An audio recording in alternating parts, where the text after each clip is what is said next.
Preoxygenation is a fundamental safety procedure in anaesthesia. The procedure involves giving the patient oxygen to breathe through a tight-fitting face mask with the aim of them achieving an end tidal oxygen of 80% before induction of anaesthesia.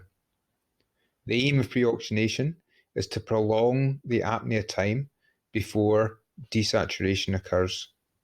This means that if there's a problem after induction with maintaining the airway, the anaesthetist has a longer period of time to find a solution. Once IV access is established and monitors are on, give the patient 100% oxygen through a tight-fitting face mask. There must be an airtight seal. Get the patient to take slow, deep breaths. Traditionally, preoxygenation involves the patient breathing at tidal respiration for 3 minutes, but the target can be achieved much quicker if you simply get the patient to take slow, deep breaths. If you're doing this properly, you should see a square waveform capnograph wave on your monitors. If you don't see this, it means that either the face mask seal is not tight or you're not getting the patient to breathe deeply enough. It's a fundamental part of preoxygenation.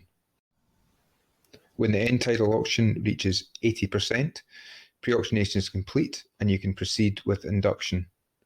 In some patients with respiratory disease, this is not possible and you need to make a reasonable decision about what end tidal oxygen concentration you have before you proceed with induction of anaesthesia.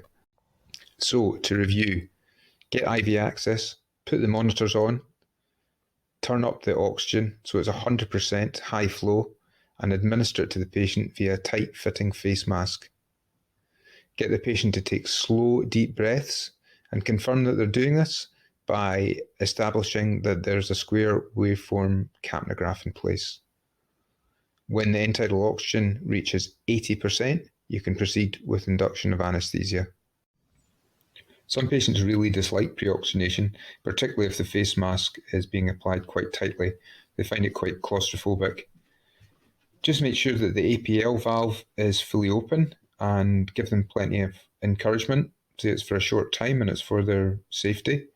If patients really don't like it, sometimes just giving them a small amount of propofol, 20 milligrams or so, just relaxes them enough to allow it to take place.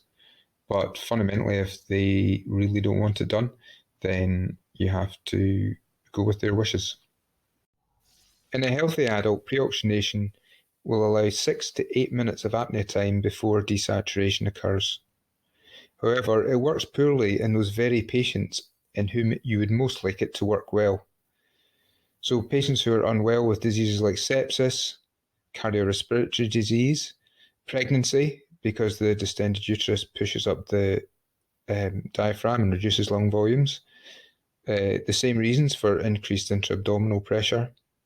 It doesn't work well in children because of their high metabolic rate and low FRC relative to body weight, and it works poorly in patients who are obese. Consequently, preoxygenation is not a substitute for ventilating the lungs with oxygen-containing gas. Apneic oxygenation is simply not reliable, so we recommend that you breathe for your patients as soon as possible.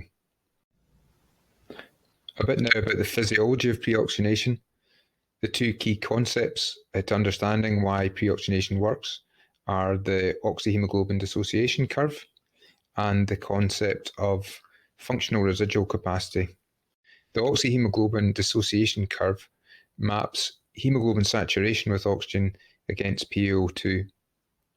As you can see from the graphic, oxygen saturation, which determines oxygen delivery, falls off very dramatically once the PaO2 drops to around 8. The aim of preoxygenation is to extend the time that PaO2 remains above 8 to 10, and thus saturation is maintained in the high 90s%. Functional residual capacity is the volume remaining in the lung after a tidal expiration.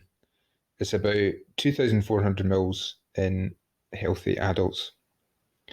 If you fill the FRC with oxygen rather than air, This prolongs the apnea time before the partial pressure of oxygen in arterial blood falls.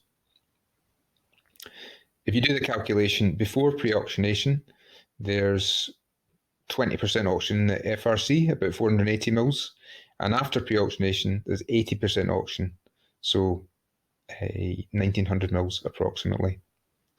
Think of it as creating a reserve tank of oxygen to maintain PO2 for longer while the patient's apneic.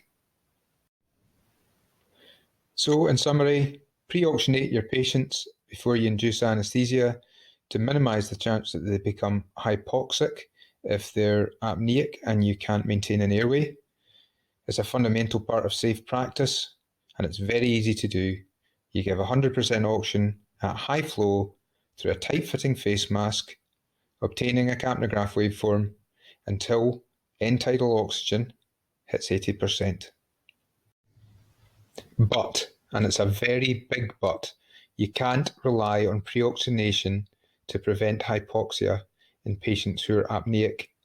There are many reasons why it may not work very well at all, and the time before desaturation may be very short. So, ventilate your patients with oxygen at the earliest opportunity.